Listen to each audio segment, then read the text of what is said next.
आज़मगढ़ एक शहर जो अपनी सादगी, मेहमान नवाज़ी और मुतवाज़िन सोच के लिए मशहूर है। शायद इससे पहले इस तरह का खुला दिखावा किसी शादी में दहेज या गिफ्ट्स का कभी नहीं देखा गया।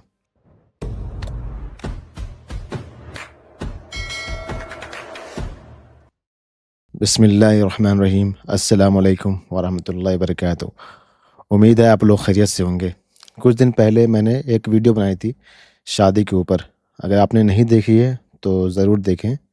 मेरा इरादा था कि दहेज के टॉपिक पर भी एक वीडियो बनाऊं, लेकिन हमारे आज़मगढ़ में हाल ही में एक ऐसा वाक़या हुआ जिसने मुझे मजबूर कर दिया कि अभी इसी वक्त इस टॉपिक पे बात की जाए। ऐसे वाक़यात शायद दूसरे शहरों में आम होंगे, लेकिन आज़मगढ़ ऐसी जगह में जहां सादगी एक पहचान थी, ये शायद एक नया ट्रेंड का आगाज़ है। मुझे नहीं पता कि आप मेरी बात से इत्तेफाक रखेंगे या नहीं, लेकिन दोनों ही सूरत में कमेंट करके अपनी राय ज़रूर दें, क्योंकि हम क्योंकि हम सब एक दूसरे से एक हेल्दी डिस्कशन के थ्रू ही खुद को बेहतर बना सकते हैं। अब आते हैं असल बात पर।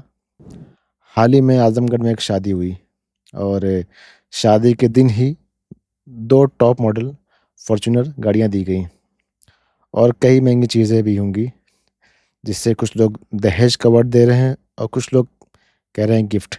ठीक है?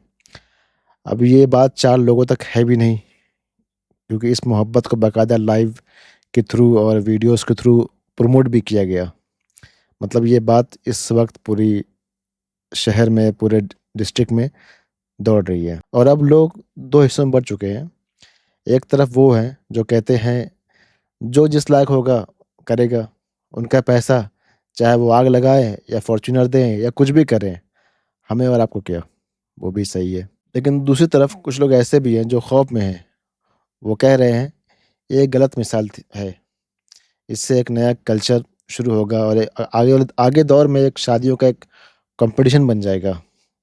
जो लोग चाहते हैं सुन्नत पे चलना, चाहे वो अमीर हो या गरीब, उनके लिए तमाशा जो रहेगा ये प्रेशर बन जाएगा। और मिडिल क्लास क्या करेगा? गरीब लोग अपनी बेटी की शादी कैसे करेंगे? क्योंकि कहीं न कहीं ये चीज़ उन पे प्रेशर बन के आएगी। ठीक है? तो मेरी कुछ राय है जो मैं आपसे चाहता हूँ बोलना। सबसे पहली बात ये कि आज़मगढ़ एक शहर जो अपनी सादगी, मेहमान नवाज़ी और मुतवाज़िन सोच के लिए मशहूर है। शायद इससे पहले इस तरह का खुला दिखावा किसी शादी में दहेज या गिफ्ट्स का कभी नहीं देखा गया। शादियाँ आलीशान भी हुई हैं, लेकिन कभी इस तरीके से ये चीज़ें दिखाई नहीं दी गई हैं। और इस बात से भी इनकार नहीं, कहीं न कहीं एक नया कॉम्पिटिशन शुरू हो चुका है, फ़िज़ूल खर्ची का और दिखावे का। अच्छा, फ़िज़ूल खर्ची में सबसे बड़ा हाथ किसका होता है और फ़ायदा किसका होता है? ये चाटुकारों का होता है। वो लोग जो हर बात पे ताली बजाते हैं और हाँ में हाँ करते हैं। लेकिन मेरे भाई, ये बात याद रहे, जो लोग सामने आपकी तारीफ़ करते हैं और फूल बरसाते हैं तारीफ़ों का, वो आपके अपने नहीं होते। वो आज आपके साथ हैं, कल किसी और के साथ रहेंगे। वो वक़्त ऐसा नहीं कि आपके हमेशा रहेंगे। आपके अपने वो हैं जो आपको सही गलत दोनों बताएँ, और चाहे आपका मूड हो या नहीं हो सुनने का, ठीक है? और आपकी हाँ में हाँ नहीं मिलाते वो लोग, तो अक्सर हमको वो लोग बुरे भी लगते हैं, ठीक है? और आपको ज़रूरत पड़ने पे जब आईना दिखाता है कोई कि भाई ये चीज़ गलत है, तो आपको लगता है कि आपका ईगो पे हर्ट हुआ है। हालाँकि वही लोग सही होते हैं। एक वक़्त ऐसा था कि जब लेन-देन हल्का-फुल्का होता था, एक रस्म थी, चाहे वो अमीर हो या गरीब, कुछ ना कुछ दे देता था। 2 चक्का गाड़ी दे दिया या कुछ सामान दे दिया, ठीक है?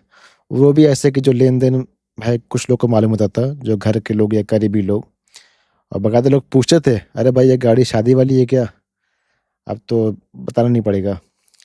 लेकिन वक़्त के साथ लोग जो है अवेयर हुए, इस चीज़ के खिलाफ हुए, अल्हम्दुलिल्लाह तालीम आई, तो कई घरों में जो ये रस्म थी, ये भी ख़त्म हो गई और सुन्नत की तरफ लोग रुजू किए। ना लेन-देन, ना दिखावा, ना दहेज, ना कुछ। और वैसे ही कुछ लोग हैं जो कहते हैं उनका पैसा भाई उनकी मर्ज़ी, चाहे वो फ़ॉर्च्यूनर लें या आग लगा दें, कुछ भी करें। बेशक भाई, मैं इस बात से मतलब इस बात पे राज़ी हूँ कि उनका पैसा उनकी मर्ज़ी, हमको ना आपको हिसाब देना है, ना हमको हिसाब देना है। हिसाब तो उन्हीं को देना है। अल्लाह उन्हीं से पूछेगा भाई कि तुमको जो माल दिया था, कहाँ खर्च किया, कब खर्च किया, किस पे खर्च किया? और अल्लाह उनके लिए आसानी पैदा करे, आमीन। लेकिन ये बात समझना ज़रूरी है, जब आपका कोई एक अमल सोसाइटी को असर करता है, तो वो आपका एक पर्सनल अमल नहीं रहता, ठीक है? क्योंकि ये जो आपने किया है या जो चीज़ें ऐसे हो रही हैं, वैसे आपका पर्सनल नहीं है। दहेज है या गिफ्ट है, रिश्वत या गिफ्ट, ये सब नाम जगह और वक़्त के हिसाब से बदल जाते हैं। शायद कुछ वक़्त बाद दिए होते तो गिफ्ट में शुमार हो जाता। बहुत से माँ-बाप ऐसे हैं, अपनी बेटी या दामाद को गिफ्ट देते हैं और ज़िंदगी में साथ देते हैं भाई, कई मोड़ पे परेशानियों में, ज़रूरत में देते हैं, अपने दामाद को सपोर्ट करते हैं, उसमें कोई बुराई नहीं है। उनकी बेटी को सपोर्ट करते हैं वो, ठीक है? जैसे अपने घर में सपोर्ट करते हैं बेटे को, वैसे बेटी को सपोर्ट करते हैं। और कभी गाड़ी क्या बहुत सी चीज़ दे देते हैं, बिज़नेस में सेटअप करवाते हैं, सब कुछ करते हैं। तो उसमें कोई बुराई नहीं, लेकिन वो वक़्त की बात होती है।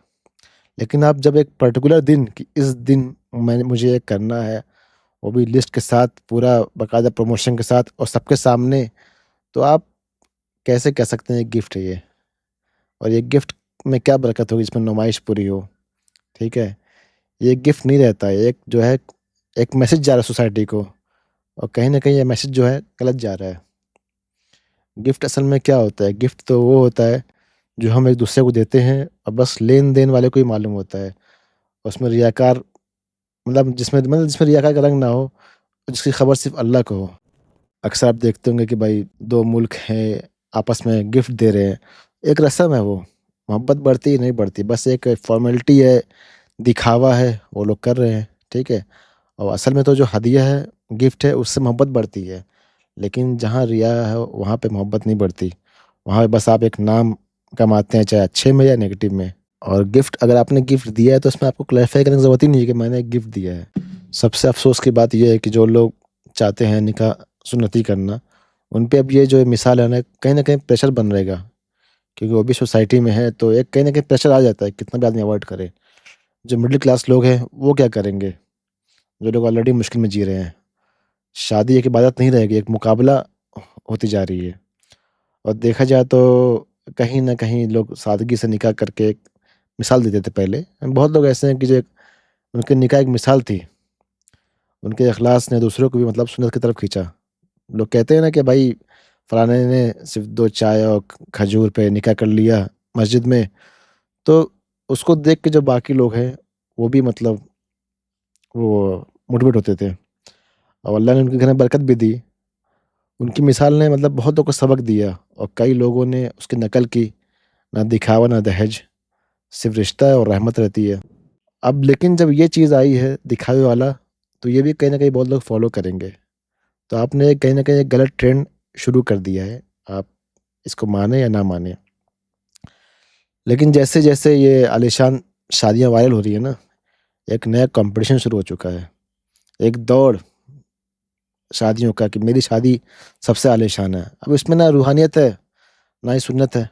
कोई पैगाम नहीं है, आप क्या मैसेज दे रहे हैं? इसमें आप क्या मैसेज देख रहे हैं? अभी देखिए ना आप शादी कैसे दिन-ब-दिन एक कॉम्पिटिशन हो रही है कि मैं तुमसे बेहतर हूँ, मैं तुमसे बड़ा हूँ। ये कोई गिफ्ट-विफ्ट या दहेज की बात नहीं है या मैं किसी एक बंदे को या किसी एक लोग को नहीं कह रहा हूँ। ये हमारे दीन का मसला है देखा जाए तो। तकलीफ़ की बात मालूम क्या है? कि जो उलमा मिंबर पे खड़े होके सादगी का बयान देते हैं, जिन लोगों ने कहा कि भाई इंसान का एक पेट है, एक थैली मतलब 1/3 खाना खाओ, दूसरा तिहाई में पानी, तीसरा तिहाई हवा, ये सुन्नत है। कि आज उनकी बातों का जब वो मिंबर पे चढ़ेंगे, बयान देंगे, कुछ असर रहेगा? आप खुद बताएँ, जब वो जो बयान दे रहे हैं, जो बातें बता रहे हैं, उसके अपोज़िट काम कर रहे हैं। क्या वो डरते हैं हक़ बोलने से? जब वही उलमा ऐसी मजलिस का हिस्सा बनेंगे, तशरीफ़ ले जाएँगे, जहाँ उनकी आँखों के सामने सुन्नत का मज़ाक बनाया जा रहा है, जहाँ दहेज, दिखावा और रियाकार दुनिया घुंघरू पे नाचा रही है और खुद वहाँ वो बैठे हैं, तो आम आदमी क्या समझेगा? वो तो उनको देखता है ना एज़ एग्ज़ाम्पल कि वो लोग गए हैं तो वो जगह सही है, वो चीज़ सही है। क्या वो सुन्नत को इज़्ज़त देगा? कि ये बस एक हमारे ज़बान में, हमारी बातों में रह जाएगी सुन्नत। जब मिंबर से कोई दावत दे रहा है सुन्नत की, लेकिन ग्राउंड पे तमाशा हो, तो खुद बताइए आप कि सुन्नत का मकाम लोगों की नज़र में गिरेगा कि ऊपर जाएगा? तो ये कोई एक फैमिली इश्यू नहीं है। ये ऐसा नहीं किसी एक फैमिली या किसी एक शहर या ज़िले की बात है। ये दीन का मसला है। इस्लाम का तसव्वुर का मसला है। हम लोग एक मैसेज देते हैं लोगों को कि भाई देखो, इस्लाम में शादियाँ ऐसी होती हैं, वलीमे अच्छे होते हैं। हम क्या मैसेज दे रहे हैं? और एक सवाल मेरा और है, क्या हमारे कुछ उलमा जो हैं, उनका तवक्कुल अल्लाह पे कम हो गया है? ज़्यादा ताजुर्ब हो गया है? मतलब क्या उन्हें लगता है कि जो मदरसा है और जो चंदा है, बाकी चीज़ें हैं, वो ताजुर्ब से चलता है? चाहे वो पैसा फितने का हो या कोई भी ज़रिया हो, चलता है? मतलब क्या वो भूल गए हैं कि जो हमारे कुछ पहले के उलमा थे, ऐसे पैसों को लात मारते थे और सिर्फ़ अल्लाह के भरोसे पूरा इदारा, पूरा मदरसा उठाकर खड़ा कर देते थे। आज जो बड़े-बड़े मदारिस हमारे हैं, वो क्या लोगों के उस पे चलते थे? उन्होंने कभी किसी के हाँ में हाँ नहीं कहा। जहाँ सही है वहाँ हक की बात थी, वहाँ हक बोला। लेकिन आज कहीं न कहीं लोग डरते हैं, आप इसको मानिए, कि अगर भाई सामने वाला बंदा कुछ गलत कर रहा है, उसको हम बोल देंगे, ऐसा ना हो कि भाई चंदा हमारा कम हो जाए।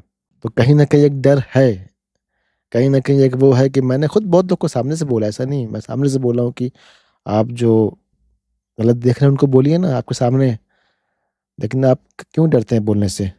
आप सोचते हैं कि अगर मैं टोकूँगा तो क्या पता सामने वाला बंदा नाराज़ हो जाएगा, फिर जो अच्छे खासे अमाउंट है वो देता है, नहीं देगा। मतलब अल्लाह पे तवक्कुल नहीं है।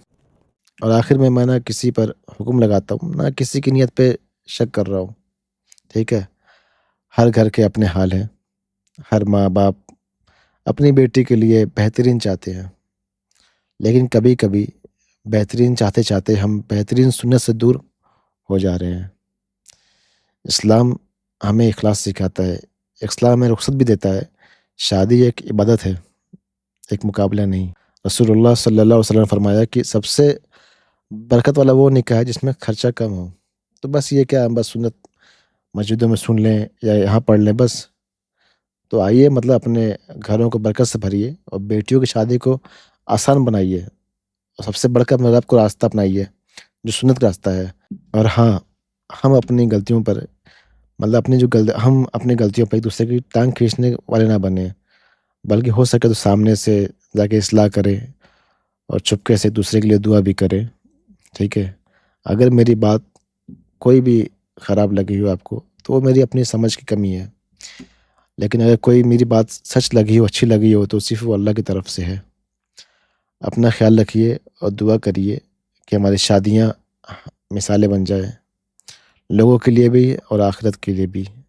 और अगर मुझसे कोई, मैंने आप लोगों का दिल दुखाया किसी बातों में, मैंने किसी एक शख़्स या किसी फ़ैमिली, किसी एक को टारगेट नहीं किया है। मैं एक बता रहा हूँ कि हमारा जो पैगाम है, एक अच्छा मैसेज देना है इस्लाम का, ठीक है? दुआ में याद रखें। अस्सलाम वालेकुम।